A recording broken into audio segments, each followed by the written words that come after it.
están ustedes? Muy buenas noches, bienvenidos a las noticias, bienvenidos a Tele 13 de Noche. Continuamos con nuestros debates constituyentes, donde intentamos aterrizar algunos de los contenidos de esta propuesta que se va a plebiscitar el próximo 17 de diciembre. Saludamos de inmediato a nuestros invitados, a quienes van a protagonizar este debate. Presidente del Partido Republicano, Arturo Esquella, ¿cómo está? Muy buenas noches, gracias por acompañarnos. Gracias a ti, Álvaro, por la invitación. Presidente de la Democracia Cristiana, Alberto Undurraga, gracias por estar acá con nosotros. Gracias a ti, Álvaro, muy buenas noches. Para hablar, por ejemplo, de una de las frases del día, diría yo, que tiene que ver con lo que dijo el presidente Boric a propósito de que no se podían permitir retrocesos para las mujeres. Muchos lo interpretaron como que finalmente la moneda estaba tomando una postura básicamente en contra, y ya desde la oposición han dicho que se transformó casi en un jefe de campaña. Le quiero preguntar a Arturo Esquella si lo leyó así. Yo el día de la moneda lo entendí como que entraron en modo campaña. O sea, no solo el presidente de la República, sino que también la vocera de gobierno remataron el día con una extensión de la franja electoral, con 20 minutos de cadena nacional, una cosa al estilo Maduro, hablando derechamente, digamos, de campaña, tratando, digamos, de ponerse el parche ante la herida, hablando de seguridad. Le nació, digamos, toda la preocupación por lo que están viviendo los chilenos y que se ha expresado y ha sido parte protagónica, digamos, también del debate constitucional. Me refiero a cómo combatir el crimen organizado, el narcotráfico, los delitos en términos generales. Pero era lo que de alguna manera también estaban pidiendo los partidos de derecha, centro derecha, en el sentido de que el gobierno se matriculara con una de las opciones. No, sí, me parece bastante bien que los dirigentes políticos, incluso aquellos que tienen, digamos, un rol, tengan su opinión, sí, es obvio, pero no tienen que descuidar su trabajo y tienen que ser objetivos en la manera de entregar la información. Porque hoy día también tuvimos conocimiento de un episodio bastante lamentable. Parte importante de la información oficial, la campaña para avisarle a los chilenos que tenemos un plebiscito el 17 de diciembre, la tiene que llevar la CGGOV, y vimos cómo trataban de inducir el voto hacia el en contra en una de sus publicaciones, algo que es bastante lamentable. Eso no corresponde después. Que tengan su posición política, todos sabíamos que estaban en el en contra, pero hoy día, derechamente, el presidente Boric asume la jefatura de campaña del comando en contra. Alberto, ¿es un error? Porque algunos dijeron, pisaron el palito que les puso la derecha, de que finalmente se pueda decir esto de que si vota en contra, en el fondo está del lado del gobierno, si vota a favor es castigar al gobierno, que ha sido un poco la tesis, ¿no? No, yo creo, Álvaro, que hay muchas razones para estar en contra. Naturalmente que quienes están en el gobierno, los partidos de gobierno tienen una. Nosotros que no estamos en el gobierno tenemos otras razones para estar en contra. Hay gente incluso también de derecha, algunos parlamentarios de derecha que también están en contra, mucha gente independiente. Entonces, la verdad que hay muchas razones. En parte porque es un texto que no fue fruto de un acuerdo, sino que fue una imposición del sector republicano y después se sumó Chile Vamos.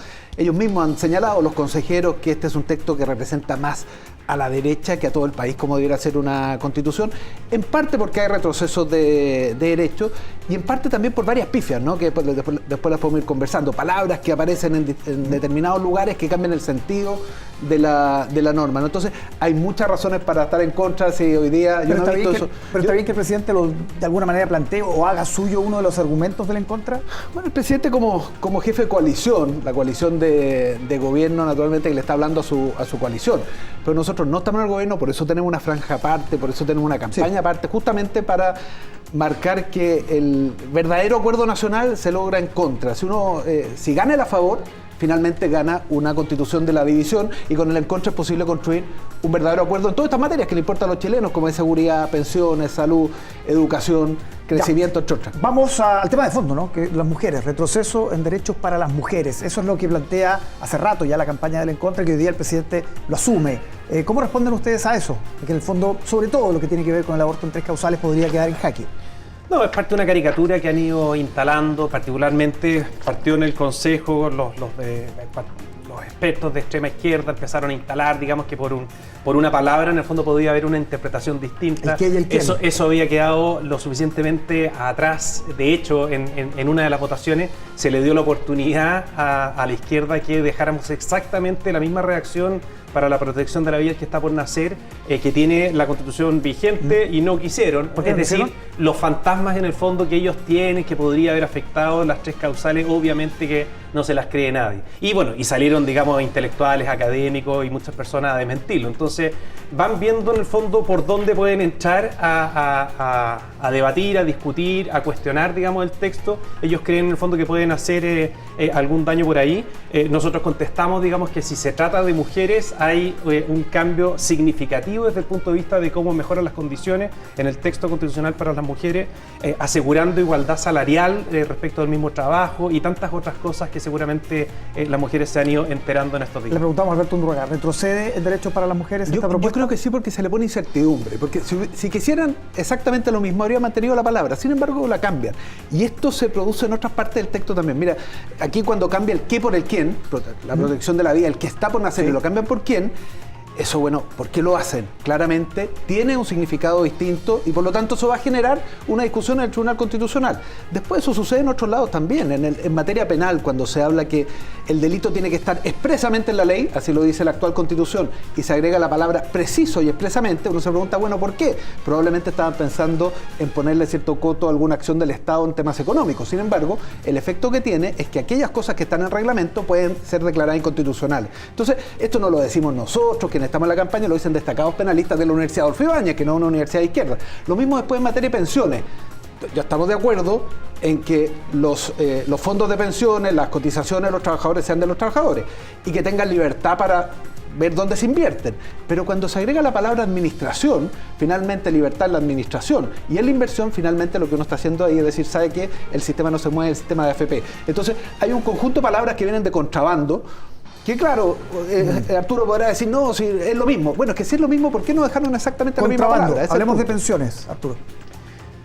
Las pensiones, evidentemente que la importancia, digamos, que se tiene y se consagró, digamos, en el texto es poder elegir, es a garantizar por de pronto, digamos, la propiedad que tenemos cada uno de los trabajadores sobre nuestros ahorros, pensando, digamos, en el futuro, pensando en la jubilación. Eso que estuvo en duda y que sin ninguna duda, digamos, no van a descansar desde el Frente Amplio, desde el Partido Comunista, y veo que también se le suma la democracia cristiana, de ver cómo, digamos, dejar un espacio para poder hacerse, digamos, de esos recursos, de esos ahorros, como trataron e intentaron en el proceso que terminó, gracias a Dios, el 4 de septiembre con un rechazo. Pero acá queda lo suficientemente claro. ¿Alguien me podría decir, bueno, ¿era necesario que estuviera en la Constitución? Quizás en la historia constitucional no, pero a partir de ver en el fondo cómo trataron o intentaron, digamos, de que el Estado pudiera hacerse de esos recursos ahorrados, efectivamente era necesario consagrarlo a nivel constitucional, como también lo había hecho todo esto en el intertanto el mismo gobierno, subiéndolo o proponiéndolo, digamos, en un proyecto de reforma constitucional. Alberto, hay una carta que se firmó el día lunes. Ya. Sí, no, espérate. Sobre el tema de pensiones, a mí me parece que las cotizaciones de los trabajadores son y deben seguir siendo siempre los trabajadores. En eso no hay duda. Si el problema es el resto de la frase, si lo que hace el republicano, los redactores, es que siempre meten una palabra de contrabando. A mí me parece bien la libertad de elegir para dónde se invierten los fondos tuyos, quienes nos están escuchando. ¿Y qué está mal entonces? Lo que está mal es que también eso se expanda a quien administra. ¿Qué es la administración?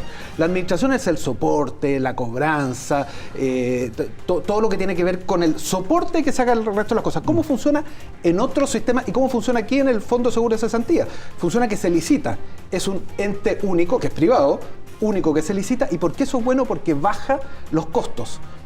Con este sistema, cuando se pone la administración también, que es una palabra de contrabando, en la inversión estoy de acuerdo, libertad de elección, que los recursos son y deben seguir siendo los trabajadores, también estoy de acuerdo. Pero cuando se pone esto de contrabando, lo que se está haciendo es afirmar el sistema FP. Y por eso digo que hay varias palabras de contrabando, el qué con el quién en el tema de los derechos de la mujer. Alberto, tengo que avanzar. ¿No les creen que se cierre el proceso acá? Que si se rechaza, si gana el rechazo el día 17 de diciembre, esto termina acá, que al día siguiente van a estar planteando cosas. Se firmó un documento, no sé si lo firmó la DESA finalmente, pero ¿cómo se puede garantizar eso de que no estemos en marzo de nuevo hablando de una nueva constitución? Bueno, yo quiero destacar lo que hizo el PPD. El PPD puso incluso un plazo bien lejano. 2030. Que puede ser 2028, 2032, pero puso un plazo bien lejano. A mí me parece que este proceso se cierra de todas formas el 17 de diciembre. Gane el a favor o gane el en contra. La pregunta entonces, ¿qué es lo que creemos que es mejor para Chile? Yo creo que lo mejor para Chile es que gane el en contra, pero esto se cierra, no va a haber un nuevo proceso constituyente, no va a haber un nuevo consejo, no va a haber ninguna de esas cosas finalmente. Si es que hay cambios que hacer en la Constitución, se hará por la vía de reformas constitucionales. No van a estar nuestros votos para aquello. ¿Por qué no firmamos nosotros esa carta? Porque es una carta de los partidos oficialistas. Sí. Nosotros no somos un partido oficialista y por lo tanto, y esto lo hemos dicho en nuestra Junta Nacional, lo hemos dicho posteriormente en distintas instancias, nosotros estamos convencidos que el proceso se cierra el 17 de diciembre. No le creemos, porque ¿quién podría creerle? Si es evidente, a Alberto sí, por supuesto, pero me refiero, digamos, a esa carta, que no la suscribieron. ¿Cómo creer que quienes han perseguido por décadas un cambio constitucional, particularmente durante los últimos 4 años, no van a seguir si es que en definitiva, digamos, no se aprueba una nueva constitución acá? Obviamente que sí, y no es porque lo diga yo, si se lo escuchamos a Carol Cariola, se lo escuchamos a Lautaro Carmona, se lo escuchamos sin ir más lejos a Francisco Vidal hace poco, que decía, extendía un poco el plazo, decía, mire, hoy, digamos, no están las condiciones, lo interpretaba, digamos, hablando del gobierno del presidente Boric. Ya, o sea, el 2026 ya... Yo creo que ni siquiera es eso. En un par de meses más van a estar evidentemente promoviendo una nueva asamblea, o por último, llevándose los cambios al Congreso Nacional. Y eso es casi más delicado todavía, porque si es que hay algo que tenía consenso y que se logró, digamos, avanzar muchísimo en términos unánimes, incluso, es en los cambios al sistema político. La necesidad de contar con ponerle atajo al fraccionamiento político, de corregir los pesos y contrapesos que no están funcionando bien entre el Ejecutivo y el Legislativo, y muchas otras cosas que tienen que ver también con afectar los partidos políticos, cómo se conforman, disminuir el número parlamentario. Nada de eso va a pasar o va a salir bien si es que los cambios se hacen en el Congreso Nacional. Arturo, me quedo con usted porque quiero entender por qué este deslinde, ¿no?, de algunos republicanos, Rojo Edwards el más notorio, por supuesto, en términos también de lo que critican de contenido, sobre todo en el crecimiento del aparato del Estado, que es casi como uno de las piedras fundamentales del Partido Republicano, tener un Estado más pequeño, más eficiente, en fin, y dicen, con esto se agranda el Estado. ¿Cómo se explica eso? Nosotros como republicanos, y me atrevería a extenderlo a las bancadas también de Chile Vamos, pensando en el Consejo Constitucional propiamente tal, se tomó una definición.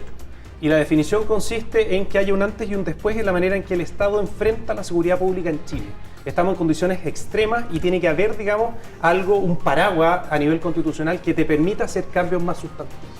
Y desde ese punto de vista, evidentemente que uno tenía que llegar, digamos, a un consenso mayor en esas materias, tenía que hacer cambios, y se lograron esos cambios. Hay algunas personas en el fondo que no les gustaron. Hay como distintos perfiles de personas. Hay algunos que creen que hay una suerte como de traición al texto de la Constitución del 80, gobierno militar, y lo mezclan con eso. Y la verdad es que la Constitución actual le cambiaron el quórum del mismo texto propiamente tal, lo bajaron a 4/7, es decir, es muchísimo más fácil hacer los cambios en el Congreso. Y más aún, hace no muchos meses eliminaron las leyes orgánicas constitucionales, o más bien la protección especial que tenían. Entonces, los cambios los van a hacer por ahí. Y eso, lamentablemente, algunos todavía no lo han querido reconocer, aceptar quizás es la palabra, pero confío que las semanas que nos quedan de campaña los vamos a lograr de convencer de que este cambio necesario, digamos, para enfrentar la delincuencia se tiene que hacer hoy día en la Constitución. ¿Les complica eso, el crecimiento del tamaño del Estado? Mira, hay una contradicción, porque por un lado se disminuyen los parlamentarios, pero por otro lado hay 20 organismos. Entonces hay una contradicción en el mensaje. Pero más allá de eso, yo quiero señalar otro punto que dice Arturo, que yo no estoy de acuerdo. Esta no es una constitución contra la delincuencia. Esta es una constitución que por pifias, que a lo mejor no lo tenían pensado para ello, pero por pifias que tiene en la redacción, finalmente ayuda en la defensa de delincuentes. Por ejemplo. Mira, artículo 8, letra A. Señala que la ley tiene que estar precisa, la conducta que se sanciona tiene que estar precisa y expresamente descrita en la ley. ¿Qué dice la Constitución actual? Dice expresamente, no dice precisa. Cuando tú cambias precisa, todas las cosas que están en reglamento finalmente quedan debajo, no quedan en la ley. ¿Qué han dicho destacados penalistas de la Universidad Adolfo Ibáñez, el exfiscal Gajardo? Otros han dicho, mire, con esto se corre en riesgo que se declare inconstitucional la persecución contra el narcotráfico. Sí, porque hay varias cosas, dijo acá también. Exactamente, porque hay varias cosas que están en el reglamento. Entonces, no me vengan a decir que esto es una constitución que va contra la delincuencia cuando tiene un tremendo fraude. Esto ya lo he mencionado 2 veces, Alberto, así que yo creo que es necesario explicarlo. Lo que están diciendo esos penalistas de izquierda que están en campaña por el en contra, están buscando la fórmula de generar, digamos, una suerte de absurdo. ¿Quién podría sostener de que al decir que tú requieres, digamos, en la redacción del tipo penal, agregar, digamos, que tiene que ser expresa como es hoy día, y precisamente no se está refiriendo, digamos, al núcleo central, a la conducta reprochada? es evidente que la ley se tiene que apoyar, digamos, en reglamentos tal como ocurre en cualquier parte del mundo. ¿Cómo podría alguien pensar que va a haber un tipo penal para cada una de las sustancias o los estupefacientes que haya? Claro. O sea, nos llevaría al absurdo de pensar que en los delitos contra la propiedad tendría que haber un tipo penal para cada una de las cosas que pueden eventualmente ser robadas. Arturo, es absurdo, eso es campaña, es propaganda, es caricatura. Sí, de las pifias que mencionaba. Y por lo demás lo aclaró nada menos que el fiscal jefe, el ex fiscal jefe, digamos, a cargo de la Fiscalía Nacional de perseguir el narcotráfico. Entonces, desde ese punto de vista, la verdad es que es propaganda. Los otros errores que mencionaba Alberto, que incluso va a significar enmendarse que se aprueba. Hay otro que es relevante avisar. Cuando se dice que puede crecer el aparato del Estado, habla de 20 instituciones, son 8, son, claro, efectivamente, y son costos que uno tiene que asumir, y eso tiene una contraparte, porque el Estado efectivamente se hace más eficiente. Efectivamente necesitamos una policía fronteriza, efectivamente necesitamos una defensoría de las víctimas, necesitamos una fiscalía supraterritorial para enfrentar el crimen organizado, pero también se crea una institución que va a evaluar las políticas públicas y particularmente los programas, y va a tener una consagración constitucional, porque hoy día el ente a cargo de ello depende del Ministerio de Hacienda, del gobierno, del presidente de la República. Jamás va a dar de baja un programa mal evaluado. Muchas veces del segundo piso. Alberto, para ir cerrando. Mira, cuando en la Constitución se cambia una palabra, eso tiene efectos. Si quisieran dejarlo igual, habrían dejado exactamente las mismas palabras. Eso pasa en el quién versus el qué, y que se afecta, se pone en riesgo las tres causales y los derechos de las mujeres, ¿no? Ahí hay un efecto. Aquí, cuando se agrega la palabra precisa y expresamente, hay un grupo de abogados prestigiados de la Universidad Adolfo Ibáñez. Como dice lo contrario Arturo, él dice que son de izquierda, pero finalmente son abogados académicos prestigiados de la universidad, que finalmente dicen, ¿sabe qué? Con esto hay un problema de interpretación. ¿Qué es lo que va a suceder con esto? Si se llegara a probar, ¿qué van a hacer los abogados de la defensa de aquellos narcotraficantes? Van a ocupar esto mismo y van a ir al Tribunal Constitucional. Y mientras está esa discusión constitucional para que se defina en uno o en otro sentido, ¿quiénes ganan? Los delincuentes. Por eso nosotros decimos que en ningún caso esta es una constitución contra la delincuencia. Alberto Undurraga, Arturo Esquella, muchísimas gracias por acompañarnos esta noche en este tercer debate constituyente aquí en Tele 13 Noche. Que estén muy bien.